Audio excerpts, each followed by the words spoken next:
Graças e paz a todos, bom dia, boa tarde e boa noite. Eu sou a Débora Cândido. Eu sou o pastor Alexandre Cândido.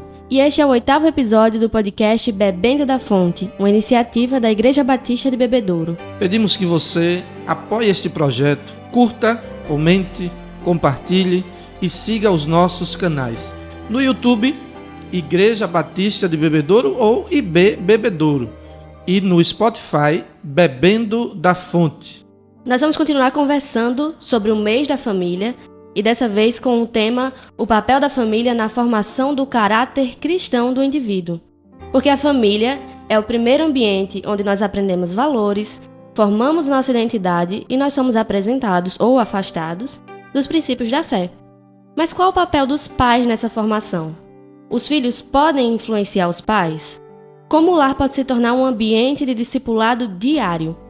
E o que fazer diante dos desafios da sociedade atual? O nosso convidado de hoje é um amigo, ele é graduado em História, é graduado em Pedagogia, é pós-graduado em Neuropsicopedagogia Clínica, tem mestrado em Educação Contemporânea pela Universidade Federal de Pernambuco.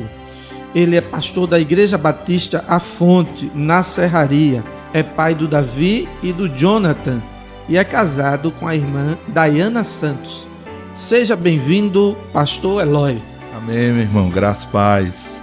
Alegria receber o amado aqui. O pastor Eloy Santos vai poder bater esse papo tão legal com a gente nesse momento maravilhoso. Pastor, seja bem-vindo. E para começar, a gente queria primeiro introduzir para o nosso público, para os nossos ouvintes, qual é a visão bíblica da família dentro do plano de Deus. Graças e paz mais uma vez a todos. É uma honra estar aqui.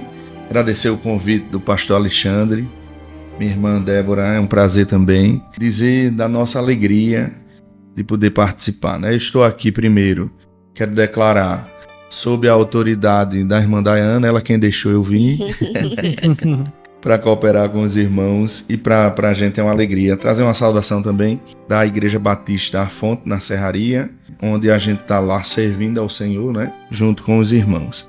É uma pergunta muito importante, porque a gente vê ao longo da Bíblia muitos exemplos de família, como por exemplo a família de Davi, que foi o grande rei e deixou a desejar na condução de sua família, né? Quando a gente lê a história de Davi, foi muito próspero, lutou várias guerras, ganhou todas. Davi não teve uma derrota, apenas uma delas, mas foi uma questão dele com Deus, né? E aí, a visão bíblica da família dentro do plano de Deus, a família é o primeiro ambiente onde Deus opera na vida de uma pessoa. Para a gente ter uma ideia dessa importância, o primeiro casamento foi realizado pelo próprio Deus, ele foi o celebrante. Então, lá no livro de Gênesis, quando Deus começa a formar ali a ideia da família, ele faz o primeiro casamento e orienta tanto Adão quanto Eva como deveria ser conduzido esse processo. Não, a visão bíblica dentro do plano de Deus é uma visão de prosseguir com esse plano direto do coração de Deus. E aí a gente até pode ter a oportunidade de comentar mais na frente, mas a gente vê como é fora dos planos essas ideias novas de família que a gente vê. Obviamente que a gente leva em consideração, por exemplo, essa questão dos novos moldes das famílias, porque a gente, devido às circunstâncias, por exemplo, família de mãe solo, família de pai solo, né? Família onde os pais já faleceram e os irmãos, às vezes tem um irmão maior que toma conta, mas aí são circunstâncias e Deus opera nessas famílias também. Só que existem algumas ideias que não estão dentro do plano de Deus para a família, como a gente bem vê aí, outros tipos que querem impor, mas que não tem nada a ver com a Bíblia, não tem nada a ver com a palavra de Deus. A importância para Deus e para a sociedade da família é uma importância máxima.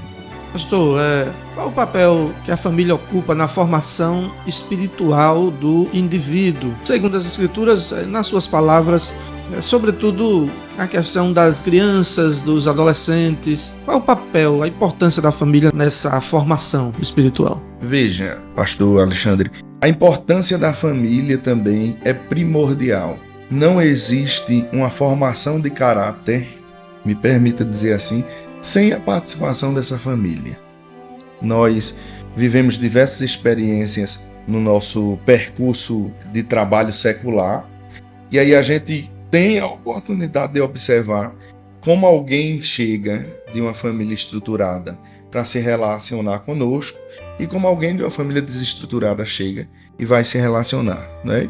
Então, assim, formação espiritual. A criança, quando ela nasce no seu seio familiar, ela vai aprender a religião, por exemplo, que a família pratica já. Então, já vem ali de uma marca. Se a família for católica, a criança vai aprender os modos católicos ali.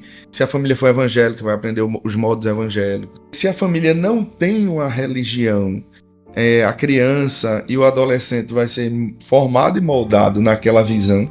A formação espiritual do indivíduo depende em muito de como essa família é conduzida, entende? Então, segundo as Escrituras, a Bíblia diz assim: ensina o menino no caminho que deve andar, porque até quando for velho não vai se desviar dele. Então, nessa perspectiva, a Bíblia já nos orienta que, já nessa ideia de que a criança vai aprender o que a família pratica. O papel da família, como eu falei lá atrás, é primordial. Se for uma família evangélica, e aí a gente chama atenção para os pais, para as mães, para os responsáveis, que estão criando filhos nos caminhos do Senhor, por exemplo. É importantíssimo que essas crianças, que esses adolescentes, participem de culto familiar, de culto doméstico, que aprendam com os pais, mesmo nas suas limitações, mas que os pais façam todos os esforços para ensinar a criança a palavra de Deus, porque isso é de suma importância. Se a gente não prepara essa criança, não prepara esse adolescente e deixa da forma que eles querem se conduzir, é bem provável que haja complicação no futuro, né? Sobretudo nas famílias que já estão no caminho do Senhor e que conhecem a palavra de Deus. O que eu estou querendo dizer é que os pais, as mães, os responsáveis são obrigados, eu vou dizer assim, no sentido de ter um dever. Tem o dever, são obrigados a apresentar Cristo a essas pessoas que são menores, às crianças, aos adolescentes. Porque criança e adolescente não entendem ainda a vida. Então precisa que alguém o conduza para o caminho correto, para o caminho de Cristo. Então é importantíssimo esse papel nessa formação espiritual. Pastor, o senhor também é diretor de escola pública, Sim. não é isso? Sim. Então, você pode falar com muita propriedade. Como é que você enxerga hoje essa questão da participação familiar na formação de caráter do indivíduo propriamente dito? O acompanhamento escolar, certo? Educacional e tal, por parte dos responsáveis, pais, avós, tios e aquelas pessoas que são responsáveis pelas crianças. Eu gostaria que o Amado compartilhasse como tem sido essa experiência, se esse acompanhamento ele tem acontecido bem, se ele não tem acontecido, se está melhorando, se está piorando, qual é a situação?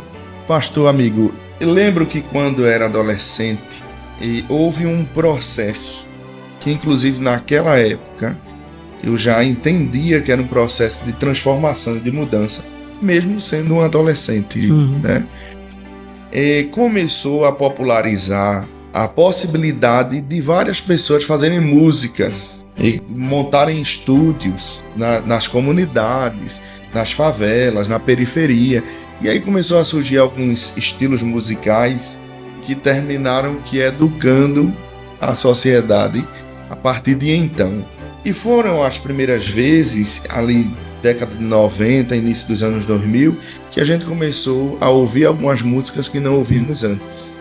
E essas músicas se propagaram muito e todo mundo tinha acesso. E aí eu entendo que foi a partir dali que as coisas começaram a um divisor de sair do controle.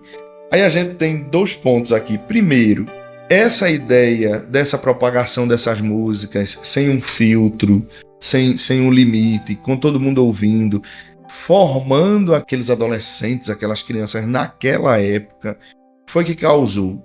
A gente tem hoje um monte de adolescentes que são pais de adolescentes. Sim. E quando eu digo adolescente, é, por exemplo, pessoas que tiveram filho muito cedo, que não tiveram tempo de amadurecer, que continuam adolescentes.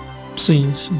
A gente E percebe tem que educar justamente outros adolescentes. não teve o amadurecimento necessário. E aí, sobre essas pessoas, está a responsabilidade de educar. Mas como é que eu vou educar se eu não tive a devida educação?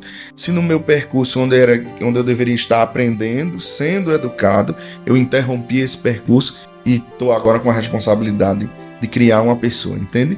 E o que é que isso reflete hoje na sociedade?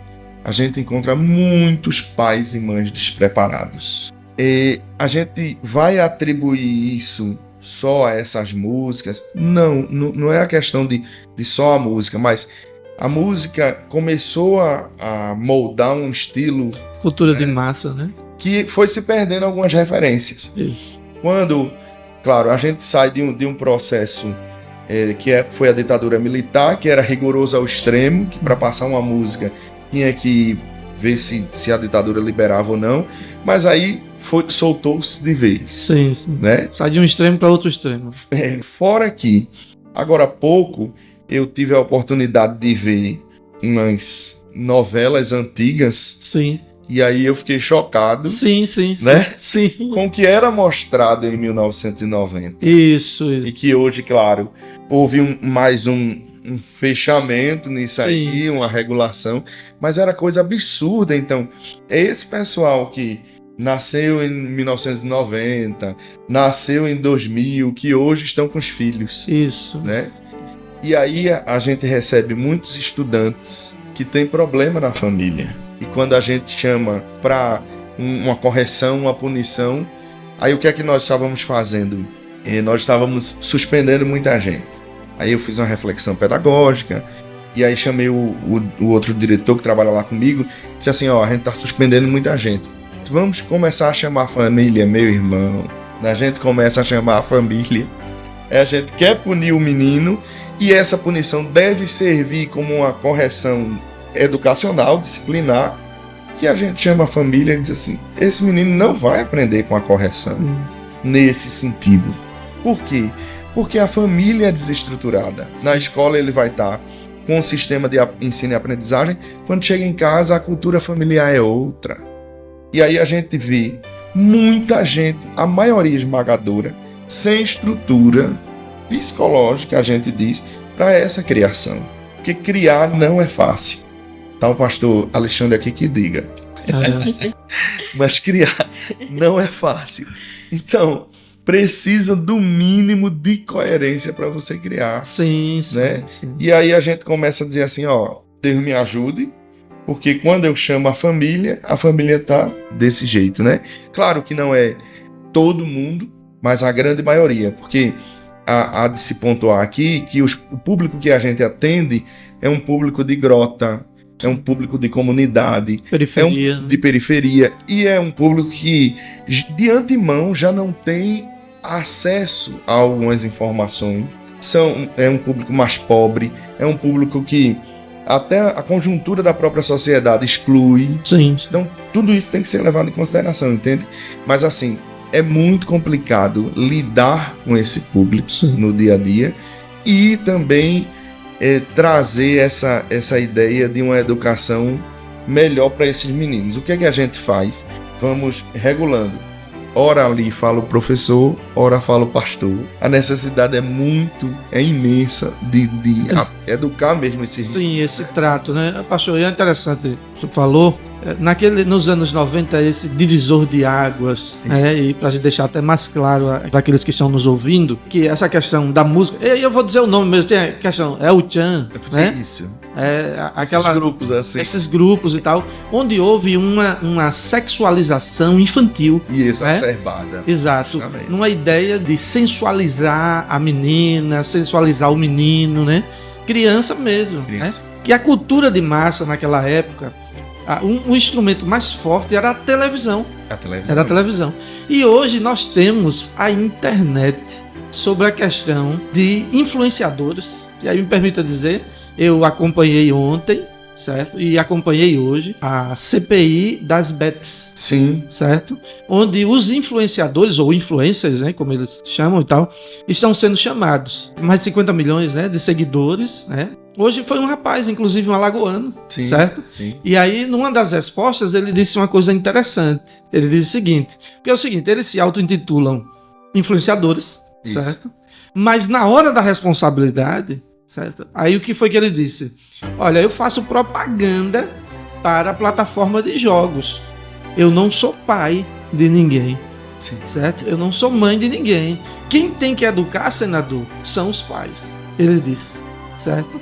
A gente não pode negar que há uma influência, né, dessas figuras. Com Há uma certeza. influência e que eles lucram Milhões. milhões astronomicamente, né? Em termos de grana, é muita grana. Agora, quando os pais, eles terceirizam, né, isso, ou seja, se os pais ou responsáveis não cumprem o seu papel, aí lá fora vai cumprir. É o influenciador, é o jogador de futebol. Aí em outros casos, não estou comparando, certo, gente? Mas em outros casos, é o chefe da boca, Isso. é o traficante, é assim? Porque, pastor, existe justamente essa dinâmica. O que foi que aconteceu no final do ano passado? O Congresso Nacional, a Câmara dos Deputados, junto com o Senado, promulgou uma lei, né, e foi sancionada pelo presidente, que proibiu o uso de celular na escola, Sim, no ensino básico. básico, na educação básica. Que a lei, porque a gente infere que no ensino superior a consciência esteja melhor, mais formada, Isso. né? E aí, a partir dessa proibição, nós temos seguido, inclusive, lá na escola, tentando seguir rigorosamente o que a lei diz, e aí é um aperreio. É um sofrimento. Vigilância constante. Hoje mesmo a gente retém o celular quando vê, chama a família, conversa com a família, retém e entrega no fim da aula. Isso, no final. E aí diz, não use mais, mas já chama a família para a família vir conversar conosco e a gente dizer aos pais, é uma lei federal agora, não pode utilizar o celular. E aí a gente vai vendo as aberturas, as exceções, melhor dizendo. O estudante precisa porque é doente, o estudante precisa... E aí a gente vai regulando como essas exceções vão funcionar. Sim, sim.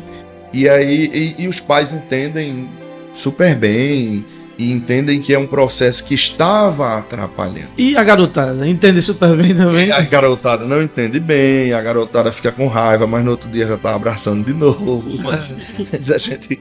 E assim, Ajeitando, né? lá de longe eu sou o professor mais rigoroso, mas sou o professor que mais recebe abraço dos Sim. estudantes. Eu já recebi flor, já recebi chocolate e etc. Porque eles entendem, é outro processo também, que nós estamos fazendo não para se vingar, Sim, sim. não para ser chato, não para ser ruim, mas muitas vezes aquela atenção em cobrar eles não têm em casa. E eles entendem isso como processo de amor e de carinho, ao invés de entender, e é interessante isso, porque eles entendem como processo de amor, e aí a gente pensa assim, esse menino pensava antes, né, logo no início, ele disse, esse aí mesmo nunca mais vai querer papo comigo. Mas é o contrário. O menino vai para casa, a menina vai refletir, vai dizer assim, não, o professor estava certo. No outro dia, eles não chegam a verbalizar a desculpa, mas é como se fosse uma desculpa. Vem, abraça e... Essa questão dos influenciadores é algo muito importante, porque hoje a gente não tem muito como regular o que o estudante, o que o filho vai ver na Vai internet. ver na internet, é verdade. Antigamente, na questão da TV, foi que aconteceu. Os órgãos, a igreja mesmo, os deputados evangélicos começaram a bater em cima, a colocar lei que fosse restringindo, e a gente tá como hoje, se admirando com o que tinha no passado. Isso, né? isso. Como é que isso passava às 6 horas da noite em rede nacional, É, com verdade. todo mundo chegando do trabalho, né? Mas hoje existe um problema seríssimo. A internet está na mão do O adolescente. advento do smartphone, né? Entende? E assim, não, vamos regular, tem um programa tal, tem um aplicativo tal. Isso é burlado facilmente. Eles mesmos aprendem a tirar, Sim. né? O pai acha que está no controle e não está. Tem a questão da madrugada. Tem a questão hoje do pai na ideia de terceirizar também Sim. essa educação. Dá o telefone ao menino para o menino ficar quieto. Ficar quieto, é. E isso tem sido... comprovado cientificamente que o uso de celular é análogo ao uso de droga e que desperta mente, né? os mesmos hormônios de prazer, os mesmos hormônios que a droga desperta. Muita gente viu um vídeo de uma adolescente querendo bater na mãe dentro do ônibus, enlouquecida, porque a mãe disse assim: você não vai pegar o celular aqui. Ela tinha mais ou menos 12 anos. Sim. Esse vídeo rolou muito, e aí a adolescente lá em crise, como se fosse uma pessoa com deficiência em crise, Sim. justamente por causa de um pouquinho de tempo que a mãe disse assim. Abstinência, né? Coisa, né? E hoje é muito comentado: quanto tempo a gente consegue passar sem olhar o celular? Você que está ouvindo, por favor, não olhe o celular, só me escuta, tá? Mas é justamente isso. Se eximir da responsabilidade, claro, tem orientação jurídica aí, o senhor sabe bem mais do que eu, mas se eximir da responsabilidade é uma forma de dizer assim: ó, eu estou fazendo o meu trabalho aqui. Se você se envolve, o problema é seu. Mas até onde a gente tem consciência para não se envolver de forma perigosa? Eu tive que controlar meu filho, inclusive o mais novo, porque estava entrando em joguinho, tigrinho e etc. E eu disse assim: ó, não, aqui você não vai entrar não. E graças a Deus, Perigosíssimo, né? Isso, perigosíssimo, vício. E Deus tem nos dado a oportunidade tanto de aprender como de conduzir a família com os braços firmes. E ele parou, graças a Deus parou, mas é complicado, pastor. Pastor, eu queria, com esse panorama que a gente construiu aqui, entender como é que a igreja pode apoiar esses lares, levando em consideração que são lares diversos, né? Diferentes construções de família, e também com esses desafios que os pais, que os responsáveis têm enfrentado. Então, como é que a igreja se posiciona diante desse cenário? Veja, é uma questão interessante, porque vida de pastor é a vida mais fácil do mundo, né, pastor Alexandre? Então, o que é que acontece? A igreja tem todas as ferramentas para tratar qualquer assunto. A Bíblia é completa, de Gênesis a Apocalipse. Nós, e aí quando eu digo nós é porque o Novo Testamento orienta, que a partir do momento que nós estudamos a palavra de Deus, não precisa especificamente ser pastor, nem deixar nas costas da gente. Confessar uns aos outros, demonstrar uns aos outros, né?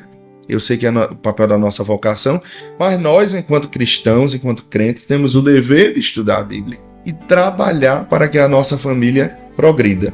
Se a gente faz esse papel, já ajuda muito o papel da igreja. Mas aí, qual é o papel da igreja? Eu tenho, inclusive, nos meus pensamentos e fazendo as críticas nas reflexões, sentido a ausência de alguns tratamentos na igreja. A igreja é um ambiente onde a gente está, grande parte das pessoas, na verdade, quiçá a maioria ou todo mundo, precisando de cuidado espiritual. A igreja é um hospital e não uma passarela de desfile, não é um time de campeões, de forma nenhuma, é um hospital. Então, em que a igreja pode ajudar, em que a igreja pode atuar? Em todas essas áreas. Agora, é importante que as pessoas entendam e confiem em suas lideranças. E assim, que as lideranças também, claro, com todas as ressalvas possíveis nesse comentário, mas que a liderança também entenda que está para servir, para cuidar. O olhar com misericórdia para os necessitados, o necessitado de equilíbrio familiar, o necessitado de equilíbrio psicológico, é de suma importância que a igreja olhe com misericórdia. Agora, como fazer isso? Por exemplo, dando oportunidade àquelas pessoas que Deus chamou para atuar nas inúmeras áreas na igreja. Se nós fôssemos pegar os dons espirituais e aplicar ao nosso cotidiano, 2000 anos depois que Paulo escreveu, a gente poderia dizer: é um dom ser advogado? Sim. Trabalhar com justiça. É um dom trabalhar com educação e ciência e saúde, como é o caso da neuropsicopedagogia? Sim. É um dom que Deus deu. É claro que um dom no sentido que você foi, estudou, se especializou. Sim. Então, as igrejas são ricas. E o que é necessário dessa liderança, e eu estou falando enquanto pastor, para os colegas principalmente. fomentar que essas lideranças, claro, sempre sob a tutela e orientação do pastor, trabalhe para que os crentes melhorem.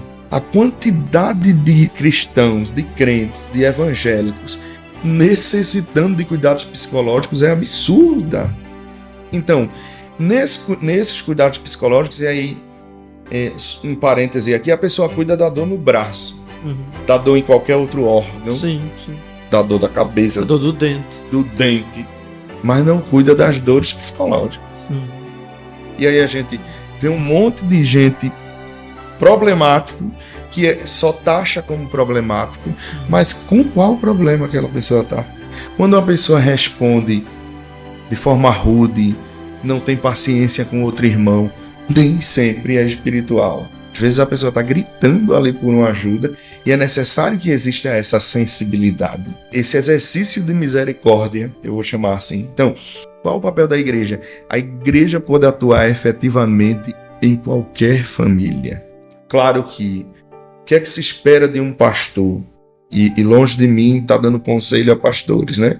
Mas se espera que a pessoa venha primeiro, porque nessa caminhada pastoral, eu escutei uma vez uma ovelha, eu costumo dizer, algumas ovelhas dão coice, e uma ovelha disse assim: eu não costumo compartilhar minha vida com todo mundo, não. Eu simplesmente disse: tá certo, minha irmã, meu objetivo foi lhe ajudar, mas esteja à vontade. O que é que eu vou fazer? Engolir aqui, porque a vida pastoral é isso. Mas assim, geralmente, e eu quero dizer a você mesmo que está nos escutando o seguinte: confie no seu pastor, confie na sua liderança.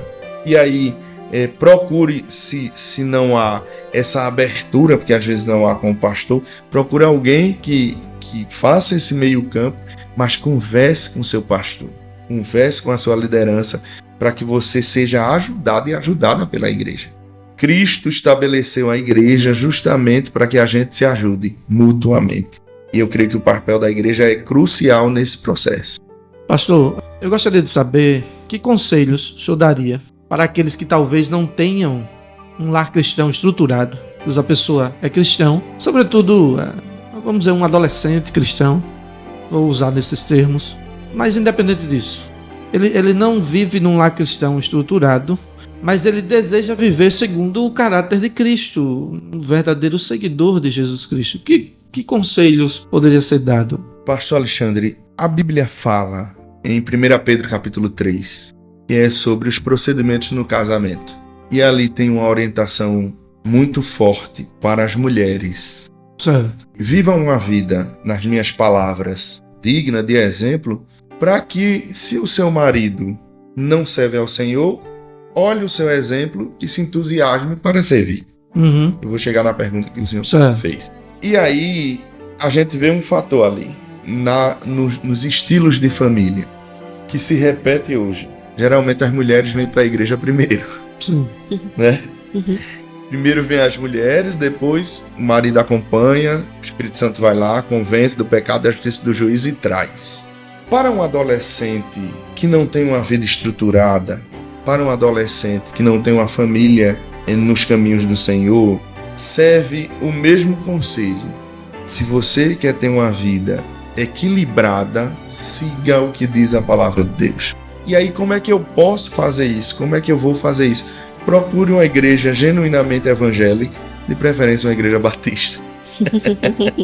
Eu digo assim porque a gente conhece como é o nosso percurso, sim, né? Como é a rigorosidade, por exemplo, para que a gente tenha um homem chamado pastor na frente de uma igreja. Se você vem para uma igreja batista, por exemplo, que é o que a gente vive, vão ter pessoas com toda certeza que vão poder lhe ajudar. E muito. Aquele adolescente, aquela pessoa que não tem essa estrutura familiar e quer aprender de Cristo, procure uma igreja genuinamente evangélica e vá ler a Bíblia. Vá aprender como é que se lê a Bíblia, como é que você entende a Bíblia. E aí o que é que vai acontecer? Porque eu me referi a esse versículo falando das mulheres, para que essa pessoa venha para os caminhos de Cristo e aprenda. Porque eu estou usando também esse exemplo para os adolescentes. Porque quando você, sozinho na sua família, mesmo sendo adolescente, mudar de comportamento, vai influenciar o comportamento de toda a família. Então não tenha medo. Essa influência nesse comportamento, não tenha dúvida que o Espírito Santo vai estar com você. Vai estar lhe guiando, vai estar lhe orientando. A liderança da igreja que você escolher também vai ser um aporte, um suporte para que você exerça essa paz na família. E a partir de você, pode ter certeza, a partir de você, adolescente, jovem, Deus pode trazer sua família inteira e equilibrar a família e tornar sua família uma família digna e uma família nos caminhos do Senhor, a partir da sua vida. Pastor, o senhor falou no sentido de uma pessoa, né, um indivíduo, citando o exemplo do adolescente, que é cristão, mas que a família não é. Como cultivar um ambiente familiar saudável espiritualmente? Estando todos da mesma família, na igreja e tudo mais, mas para que não caia numa rotina, mas que verdadeiramente se envolva com a igreja, tem uma vida espiritual formada, porque muitas vezes tem aquela ideia de, mas eu levo sempre meu filho para a igreja. Mas, apesar disso, é preciso viver aquilo ali, é preciso incutir na cabeça da criança, por exemplo, que aquilo ali é a maior preciosidade da vida, né? Justamente. Então, como é que a família pode fazer isso? Veja, a gente vive no mundo do imediatismo, tudo nas pressas, e aí, ao que parece, está se cumprindo realmente o que a Bíblia disse, os tempos serão abreviados. E parece que cada dia a gente tem menos tempo, no dia mesmo. O que é que a gente pode fazer para que a família tenha um equilíbrio, por exemplo, espiritual? Como eu disse antes, criar não é fácil, é necessário técnica. A paz também depende de técnica, em certo sentido. A espiritualidade da família, esse cultivo do ambiente saudável, precisa de técnica. E ninguém convive em sociedade sem ouvir o outro. Esse talvez seja um dos pontos mais difíceis. E aí eu tenho famílias muito próximas com esses exemplos, que o pai achava que estava cuidando, mas que chegava no fim de semana, na hora de dar atenção ao filho, na hora de dar atenção à família, ia dar atenção a si próprio, indo beber, indo se divertir, e achava que estava cuidando direito, e no final o resultado da plantação não foi ideal. Então o que acontece? É necessário parar para ouvir. O pai, a mãe, precisa ouvir os filhos. E outra coisa, Augusto Cury escreve um livro muito interessante, Pais Brilhantes, Professores Fascinantes. E eu trouxe, inclusive, esse exemplo no sermão no domingo passado, dizendo o seguinte, Augusto Cury diz o seguinte: você que é pai, precisa ter a humildade de pedir perdão quando errar. Porque, a partir do momento que o pai pede perdão pelo seu erro, o filho vai entender que ali está um humano, uma pessoa que erra, uma pessoa que acerta, uma pessoa que precisa também da misericórdia do filho. E aí, por que precisar dessa misericórdia? Porque amanhã, no futuro, existem muitos filhos que dizem assim: meu pai foi muito grosso comigo, e se afasta, termina se afastando, Mas o pai precisa ter esse tato de voltar e dizer assim: meu filho, me perdoe, eu errei nisso aqui, mas aí vamos seguir, se você me perdoar, a gente vai se regulando e eu vou tentar melhorar nisso. Os filhos precisam ouvir os pais, e isso tem que ser criada a cultura dos pais para os filhos primeiro. A esposa tem que ouvir o marido, mas sobretudo os maridos têm que ouvir as esposas, que é a parte mais difícil, que a gente acha assim, que é a gente quem manda, mas se ela chegar com jeitinho, a gente obedece, e muito, né? Esse cultivo do ambiente familiar, por exemplo, é necessário que a família tenha um tempo para a família. Se você não pode ir a um restaurante com sua família todo final de semana, toda semana, se não pode, tenha esses momentos em casa mesmo, comendo pão com manteiga e café, mas que todo mundo esteja ali parado, um olhando para a cara do outro sem utilizar celular e prestando atenção no que o outro está falando. E se você pode sair toda semana, saia toda semana com sua família, tenha esse tempo com a família. As comemorações, as datas importantes, os eventos que acontecem na vida dos filhos, por exemplo, o filho terminou a faculdade, terminou o ensino básico, celebre, bata palma, parabenize. Reconheça, né? Reconheça. A esposa, do mesmo jeito, conseguiu uma conquista. Marido, parabenize. O marido conseguiu uma conquista, nada mais agradável, mais saudável, que cura, inclusive, para um homem, do que receber um elogio. Porque a gente sabe que os homens, a estrutura masculina é muito baseada no ego, na conquista. A estrutura feminina é muito baseada no carinho, no amor, no afeto. E é por isso que as mulheres lembram de coisas do século passado que a gente esquece. Porque o afeto tem dessas coisas, guarda lá dentro. Então, o que eu estou querendo dizer é que a gente precisa de uma técnica para um ambiente familiar saudável. E como é que a gente aprende isso? Observando, estudando, escutando pessoas da área, especialistas, técnicos, mas também levando muito, muito primordialmente aos pés de Cristo. Orando, Senhor, me ensina, me ajuda, me dá sabedoria, porque a sabedoria vem do alto e a Bíblia diz assim: quanto mais você pede, o celeiro é lotado, mais ele dá. Pode pedir que ele vai dando sabedoria. E aí, nada mais saudável para a sua vida particular do que um lar saudável. Escutei certa vez dizer que o lar é o refúgio do guerreiro. Não só do guerreiro, mas da guerreira também. E se você chega no seu refúgio, não tem um lar saudável, lá é de confusão, é de contenda, é de briga, né? É de desrespeito com o outro, porque o pai tem que respeitar o filho respeitar o pai, isso é o que a Bíblia ensina, né? 1 Timóteo capítulo 3, por exemplo, quando está falando como você deve ser um bispo, como você deve ser um pastor, diz lá que você tem que respeitar os filhos, e os filhos vão respeitar, mas não só serve para pastor, não. Para todos nós que estamos no caminho do Senhor, o respeito é primordial, né? Então eu acredito que é assim. O lar saudável, o ambiente familiar saudável é terapêutico e cura.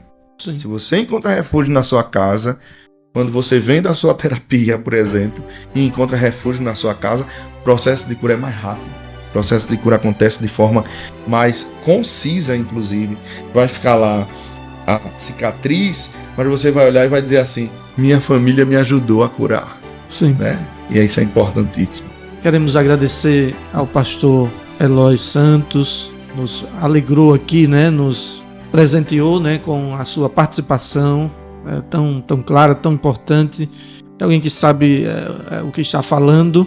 Queremos agradecer a participação do amado. Que Deus nos dê a alegria de termos e de vermos, né, as famílias cada vez mais saudáveis. Né? Amém. Reforçar esse agradecimento, pastor, e agradecer a você também que está nos ouvindo. Não esqueça de curtir, comentar, compartilha com alguém que você lembrou durante essa nossa conversa. Não esqueça também de nos seguir nos nossos canais. No YouTube você nos encontra como Igreja Batista de Bebedouro ou IB Bebedouro, e no Spotify nos encontra como Bebendo da Fonte. Até o próximo episódio e que Deus te abençoe. Deus abençoe a todos.